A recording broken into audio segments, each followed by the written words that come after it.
એટલે જીવન જીવવા જેવું છે, સમજી સમજીને જીવવા. એમ કે સમજણ વગરનું જીવવું, જીવો વર્ષ હજાર, સમજી જીવો ઘડી એક તો હો જાય બેડા પાર. સમજણથી જીવવાનું હોય. અને બથાટે મેળ નહીં આવે ને. ઊંધા માથે મરી જાય ને તો કઈક ઋષિ મુનિઓ રાફડા થઈ ગયા બધા. એમ નો સમજો આને જગત નહીં. શબ્દનો ગુરુ એટલા માટે કીધો હોય, શબ્દ છે ને એ ગુરુ છે. શબ્દ કોઈ જેવી તેવી વસ્તુ નથી, તો આપણે અનુભવ નથી એટલા. શબ્દ ગુરુ, કારણ કે શબ્દ છે ને ગુંજે છે. તમે જે બોલો આપણે કેવી કે પહેલા હું મારું ઘણા સમય પહેલા મને વિચાર આવ્યો કે આવું બોલ્યો તો આ પડ્યું. આજનો ખ્યાલ તમારું બોલેલું તમે આગળ આવવાનું છે, કોઈનું નહીં. આ રામદેવજી મહારાજનો અમીરાપાના પીરનો 24 કલાકનો નવરંગો માંડવો. હું તમને કોઈ એવું નથી કહેતો જબરદસ્તી કરજો.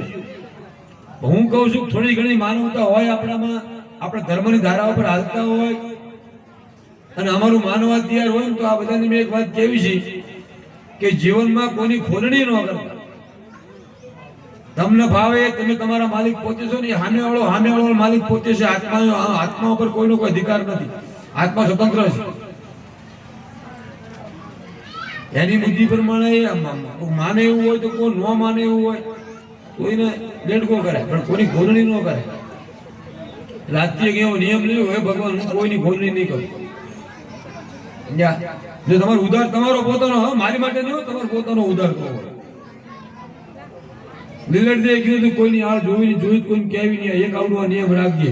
અને બીજો નિયમ એ રાખજે કે ગમે ત્યારે નીકળ્યો હોય, મંદિરમાં આરતી થતી હોય, ભગવાનની પૂજા થતી હોય, ભગવાનની ઝાલર વાગતી હોય તો એને માન આપીને એને આગળથી નીકળજે, દર્શન કરીને નીકળજે. આ બે કાર્ય કરજે, જીવનમાં તને કોઈ દી વાંધો નહીં આવે.